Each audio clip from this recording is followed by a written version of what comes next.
Welcome back. This is Mr. Carr, and we are going to be looking at 4.2 Day 2. Before we get going on that, I want to quickly do this warm-up. So why don't you go ahead and try these out for yourselves just to give it a shot. Give you a little bit of time there. You want to pause the video too? So real quick, simplify these fractions. I have 3 minus 3 is 0. 0 divided by 6 gives me 0. On part B, I have 3 over 6 minus 6, so I'm going to get 3 over 0. So if you remember what happens when we divide by 0, we get not possible.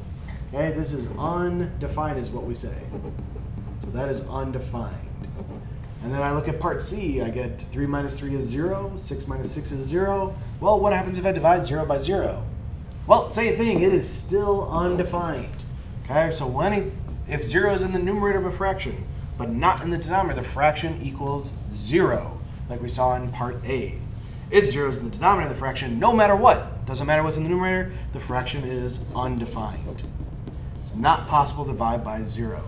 So we're going to use that today on our 4.2 Day 2. Today our focus is going to be looking at horizontal and vertical lines. So we are going to look at a handful of examples to see how these work. So our first two examples are horizontal lines. First question, so we're going to look at this. It says to pick two easy points and we're going to find the slope between those 2 points.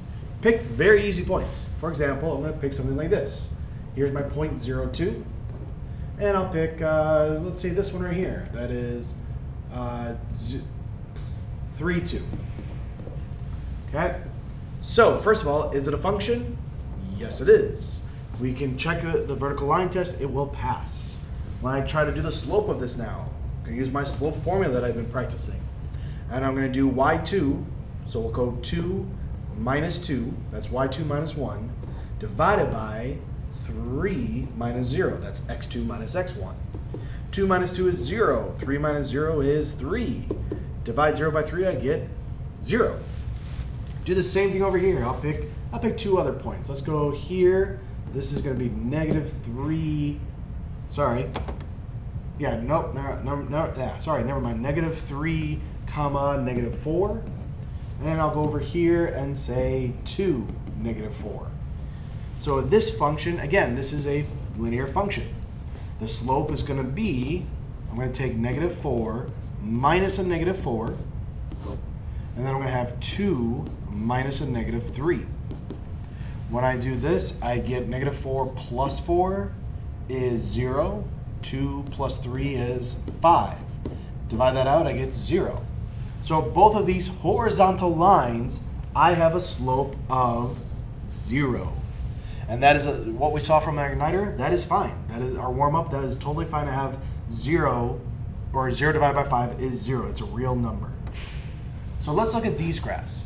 So if I write the equation y equals 5, that's the same thing as saying y equals 0x plus 5. From our ideas of slope-intercept, right here, this is saying that my slope equals 0. Same thing over here. Slope equals 0. So if I were to try to plug these numbers in, I could if I want to. 0 times a negative 2 is 0 plus 5 is 5. Negative 1 times 0 is 0 plus 5 is 5.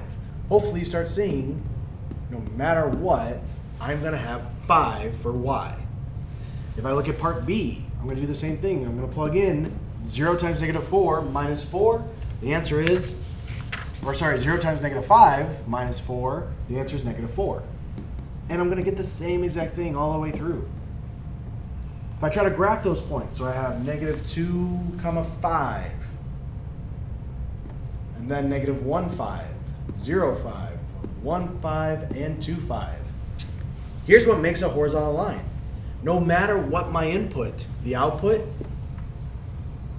is 5 for y. When I come over here for negative 4, I've got negative 5, negative 4 down here, negative 2, negative 4, 0, negative 4, 2, negative 4, and 5, negative 4. And again, it doesn't matter where I put. Whatever my input is, my output is still the same. It is y equal to negative 4 in this case. So in this scenario, an equation of the form y equals, and if you notice, I'm using b. Every time I cross, I'm crossing a y-intercept here. So y equals b will be a horizontal line. So b is always going to represent, as we remember, the y-intercept. Okay? So no matter where we're at, if we, for any horizontal line, is going to pass through that 0, b position. If I'm looking at my equations now, should be able to quickly find which lines are horizontal. So the only ones that can give me a horizontal line I've got here, because the slope is 0. I have here because my output, no matter what, is 17. Okay, A and C are not, because they're going to give us a diagonal line. F is definitely not a horizontal line. We're going to talk about that coming up next. E here is also a horizontal line, and this one's special because this is the x-axis. So the x-axis is made up of the line y equals 0. So using the slope formula, we're going to think of this right here for these points. Find the slope between the 2 points using the slope formula. So for A, I'm going to take -3 minus a -3 divided by -5 minus 1. So that's -3 plus 3 is going to give me a 0. -5 minus 1 is a -6. My slope is still 0. Okay? On part B, I'm going to do the same idea. M is equal to 4 minus 4 divided by 5 minus a -4. So that turns into a plus. I'm going to have 4 minus 4 is 0. 5 plus 4 is 9. And it comes out as 0 in the end. Hopefully you're starting to notice a pattern. For me to have a horizontal line, and I have the same exact thing no matter what, then I notice that my y values are the same between 2 points. So without using the slope formula, how can you tell if the slope of a line between 2 points will be 0 just by looking at the 2 points? The y values are the same.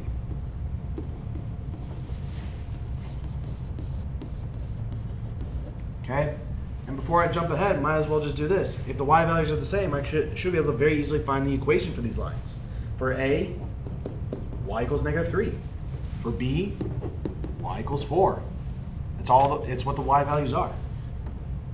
So now let's look at vertical lines. We're going to do the same thing we did before. We're going to pick 2 points on the graph. So let's try that one. We have 3, 2, and 3, -1.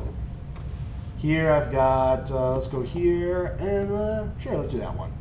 So this is the point -1, 3, -1, -2. So when I look at this, are they functions? So you might think that they're linear functions. However, both of them are no's.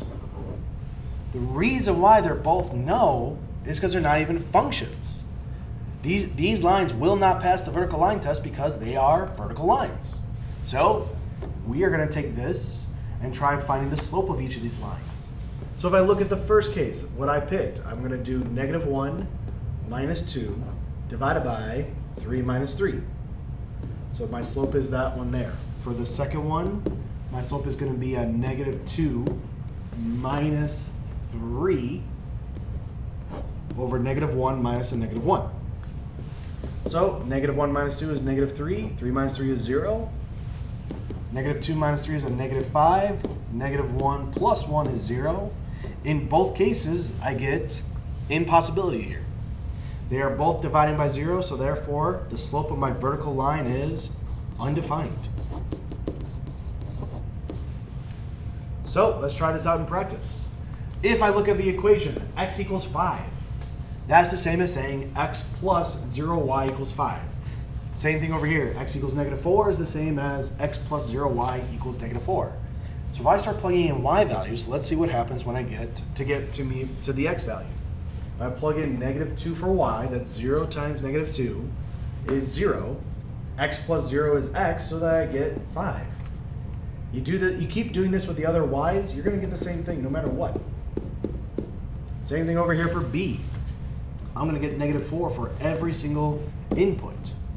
And again, this is why it's not a function. I have multiple input, or I have the same input, -4 here, for B and 5 for A, they're going to different outputs.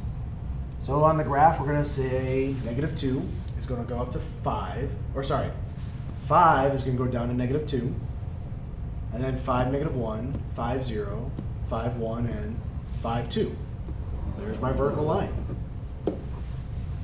To make my vertical line, every single x value is the same. It's 5. For part B, I go to -4, -5. So that's going to be here, and then -4, -2, -4, 0, -4, 2, and -4, 5. Same thing. Every single x value, to make a vertical line, every single x value is the same. It's all -4. So when I look at this, an equation of the form x equals, we're going to call it C for now. X equals C will be a vertical line. I'm going to define C as any constant number. Oops. Any constant number. So that's what creates a vertical line.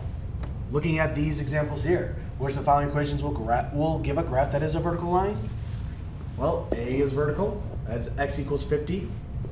D is x equals 1. B is going to be horizontal, so it's not that. X equals 0, that is. And again, this is actually a special one because to have x equals 0, that is the y-axis. Okay, and then this is going to be two linear functions that create slopes, or positive and or negative. So they're definitely not those either. So now I can look at 10. I want to find the slope between the 2 points. We're going to try these out real quick. We're going to say that m is equal to, I can do 5 minus 3 over 1 minus 1. That gets me 2 over 0, which is undefined. Over here, for part B, I got 7 minus 4 over -4 minus a -4. Change those into plus 4s, so I have 7 minus 4 is 3 over 0, which is again undefined. Now, even though these are not linear functions, I can still write the equation. Looking at this information, we can kind of answer 11. How can I tell if I have a vertical line or undefined slope just by looking at the points? Look at the x values. If the x values are the same, that's a vertical line. And that tells us that x equals 1 for this case. X equals -4 for this case. So quick recap of today. All we're looking at is what creates a horizontal and vertical line. To make a horizontal line, we have a 0 slope. To have a vertical line, we have an undefined slope. So even though we can't write out our function or write both as functions, we can still treat them as equations that model those two scenarios.